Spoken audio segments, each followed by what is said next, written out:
What's up, guys? Alex back at you with another episode. Let's take a look at the the brand new fancy thing that kind of just came out, like the Dye M2, like that thing. Let's take a look at that thing. Real quick, I'm just going to cover what comes in the case because it is a little bit different than DMs and stuff used to be. Now you actually have like a hard case that has, like cutouts. It's actually made for the gun for the first time since like 2008, I think, 8 or 9, when they made that other DM case. So the gun actually finally fits in the case. Comes with your USB cables, which we can get into later. Right off the bat, you have this nice display. It's just a navigation menu of everything that's on the board, as well as your bolt kit exploded, and it tells you what O-rings go where, what size they are, what color they are, and this is an actual size O-ring sizing chart. No more paper manual. The manual comes on this fancy, like, steel credit card looking deal that actually has like a little pop-out USB plug. So you plug it in your computer. It's got the owner's manual in it, and you can also use it to download and upgrade your software and like your boot screen picture and all that kind of fun stuff. And if you open it up, oh, grease fell out. Your standard tube of grease, your dye tool, per every DM, your parts kit, and finally a $1,500 gun comes with a second barrel back. Guys, it's fantastic. It's been way too long. It should have happened a long time ago. It finally comes with another barrel back. Stock barrel back obviously being 688. It now comes with a 684 back. Finally, it took way too long for companies to put a second barrel back or a second insert in the box with a $1,500 gun. In my opinion, it should have happened years ago when paint started changing size. Standard size paint, I don't know about the rest of the country, but up around here where I am in New England, it seems to be, from my experience, going towards the 685, 684 region. Finally, it comes with it. We don't need to deal with it anymore. Thank God. The only other super gun that I can think of right off the top of my head that comes with something like that is going to be the clone, and I would assume the Cyborg, although I've never opened up a Cyborg. Comes with 2 inserts. Planet Eclipse doesn't do it. They should. Now they have a freak system. They should just put a freak back in there, or just put a second shaft back in there. It's not that expensive. I'm trying to think of other stuff. The Vanquish, I don't even know about the Vanquish, if it comes with 2 backs or not. I don't remember at all. Anyway, it finally does. It does come with a quick start guide that just tells you like what your operating pressures should be at, what all the stuff on the display means, and how to get to the USB port, how to adjust velocity. With your standard barrel bag and the warranty card. So that's enough about what's in the box. I know nobody really cares, but it did have a bunch of different stuff that is just kind of new because it's a new system, so I wanted to cover that real quick. Right off the bat, going to the gun. As soon as I pick this thing up and touch it for the first time, it just feels fantastic. This feels like a game-changing gun to the monopoly that Eclipse seems to have up here in New England. Not that I have any real issues with Eclipse, but everybody in New England shoots Planet Eclipse. No problem with that. I totally see why. They're great guns. I'm a DM guy, though, and this thing is just, it feels like a game changer to me. This thing just feels fantastic. It looks fantastic. It's a gorgeous gun. It's small. It's light. From what I understand, Dye says it's the smallest, lightest gun they've ever made. It roughly seems to be about the same size as my DM10, which is really tiny. The weight, I weighed it, comes in just under 2 pounds. It's like 1 pound, 15 ounces or something like that. It's awesome. I love this gun. This will probably be what I'm shooting next season. I can't say enough good things about this gun. This is the gun that every DM owner has been waiting their entire lives for Dye to make. This is it. This is everything that you ever wanted in DM. It's here. Buy it. I am. Anyway, yeah, we talked about the barrel backs. It's just your standard 2-piece ultralight barrel. 688 back, 684 back. The feed neck, it's not that cut into the body super low pro, because honestly, there's nowhere to actually cut in and use extra body metal to make a low pro feed neck. It's as small as it can get. So they went back to just the regular feed neck, which it's barely an inch tall, so it doesn't matter to me as long as it's not a smokestack and it holds my loader fine. I don't care. It's got the lever lock, and you can twist and do all the things, but it's also got the actual thumb wheel adjustment, so you can crank it down with an Allen wrench or whatever. The Hyper Rag up here took a hint from DM15, went with the slim-fitting, skin tight grips up here, so you can actually get your hand in between the foregrip regulator and the grip frame. No issues there. Feels great. A little bit shorter, I think, but it's not a big honking grip, so you can barely get your thumb through there. I've only run into like 1 or 2 guys that say they have issues with not being able to get their hand through there.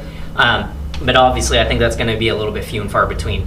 Obviously, you have your giant OLED 1 inch by 1 inch big screen TV right on the side here. It looks absolutely beautiful. You've got one button right here in the back. It's a joystick, kind of like the Redline board on Empire guns. It's a 5-way directional joystick. You can go, click left, right, up, down, and push down in the center to control everything. So no more 2 buttons, 1 for power, 1 for eyes. Just 1 button. It's a nav console. I can show you everything that's on the board later and whatever. The trigger, no more spring. Now it is magnetic. You get that nice crispy thing. It feels, out of the box, I think it feels fantastic. I kind of wish they would have done repelling magnets instead of attracting magnets. So attracting magnets, every time the trigger's coming back, it's ripping the trigger back into place because the magnets are trying to attract to each other, so you get a really snappy, crisp sound, which I definitely don't mind. It's way better than a spring. But I kind of wish they did repelling magnets, kind of like what's on the Empire Axe. So it's just very smooth every time, the trigger would come back or go away. It's very smooth. You don't feel anything. I think it's just a faster shooting trigger for a lot of people, but I definitely don't mind the direction the direction they went with. As long as there's no spring, I'm cool. I love it. Standard Iron Man reach trigger, so the 18,000 points of adjustment, all that fun stuff. Excuse the unprofessional phone sounds, please. The Ultralight ASA, they diet milled the hell out of it, so it's a very small, tiny light compared to the big honking one that comes on DM14 and 15. And they bulked up all the parts in it too. So obviously the big actual cam lever here is a lot bigger. It's got some little teeth on it. It's robust. You're not going to have as hard of a time trying to crank that in with your fingers and stuff like that. Way better, as well as the actual cam on the inside. The cam and the pin are a lot more robust. They're a lot thicker because there was issues with people actually snapping the pins and stuff like that because you're putting so much pressure behind that cam lever. The pins would snap. No longer a problem. Big, thick parts on the inside. Nothing's gonna happen to them. But the outside, nice, slim, diet milled, so it's not like a giant tumor hanging off the gun. Other than that, the eye pipe. The eye pipe is now 60% thicker. So for everybody that had problems with cracking eye pipes, I personally didn't. I know a lot of people didn't, because all you had to do was put an O-ring on the end of your barrel right here, just so you wouldn't you can't crank down your barrel too much. And that was really the only thing that was causing it, is people were cranking down their barrels and crunching the eye pipe and it would crack. But now it's 60% thicker. You can actually probably see that it kind of looks blue because the plastic is so freaking thick on this thing. I hope nobody has any issues cracking eye pipes anymore. If they do, it's definitely user error because of how thick that thing is. If it cracks, it is nobody's fault but yours. Sorry, but they're pretty damn near impossible to break at this point. And last thing I want to touch on the outside of the gun here, the bolt system. I can actually pull it out right out of the box without like any effort. Oh, look at that, way better. It is your standard fuse bolt system. It's blue, it's fun, it's colors. Again, unprofessional phone sounds. It's blue, it's fun, colors, but it is your standard Billy Wing fuse bolt system, so it's polished and all that fun stuff, but it's still the same fuse bolt. You know why? It's not because Dye's lazy, it's because this works. It works, there's no problems with it, leave it alone, don't touch it. It works just fine. Look at the Ego. The only thing they've changed in the Ego in a million years that's really big thing is the cam lever. Other than that, the rammer's pretty much the same, the bolt's pretty much the same. Look at the Geo.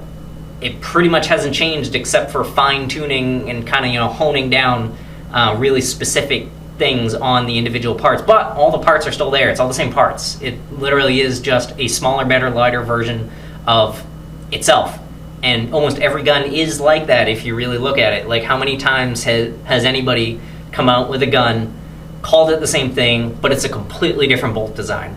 Not too often in my memory. I think the closest thing you can get to it is probably the difference between the Clone GTI and the Clone 5. Operates relatively the same way, but it is a fairly different bolt system in there. Other than that, there's not too much you can really say about it. It's a Billy Wing fuse bolt system. It works. It's great. Don't touch it. Leave it alone. But it actually pulls out the gun this time, which is pretty fantastic.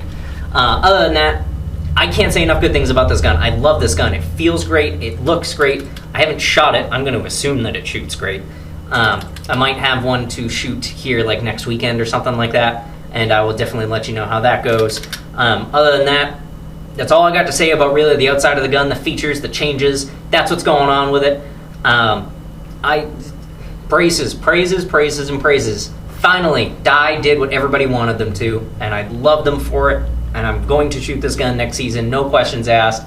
I can't say enough about it. This is everything I ever wanted in a DM, which is a huge step from my recently acquired Gen E Matrix. Man, look at that. That's nuts. Yeah, that's pretty sweet. Anyway, I love it. I have nothing bad to say about this gun. I literally don't. I just don't. I usually have something at least bad to say about every gun. Just like even a little tiny something. I just don't have anything for this gun. I absolutely love it. That is what I currently think of this gun, guys. Stick around for part 2 at least, maybe part 3, where I'm going to rip apart the gun, show you how to maintain it, show you what's going on with like the OLED board, and show you how to maintain your stuff and field strip it and all that kind of stuff, guys. If you have any questions about it, leave it in the comments. People are usually good about answering, and every once in a while I will answer if I have time or if I can. This is my initial thoughts, guys, my initial reaction. I will get back to you with updated information. But as far as that goes, that's everything you should need to know about the gun besides exactly how it shoots. But it's a $1,500 gun. They all shoot fantastic, so I wouldn't worry about that. I appreciate you watching, guys. If you liked the video, if you learned something, I really appreciate you guys hitting that like button. If you're just tuning in for the first time and you're not subscribed, hit that subscribe button. Stick around, and obviously, you'll get notifications for when all of my next videos come up, and welcome to the channel. If you guys didn't enjoy it, I'm sorry I can't hit the mark pretty much every time. I try my best. But that's it, guys. I hope you enjoyed it, and stick around. Part 2 is coming soon, where we'll delve into the innards and take a look at what makes this gun tick. And that's it for today's video, guys. I will see you next time.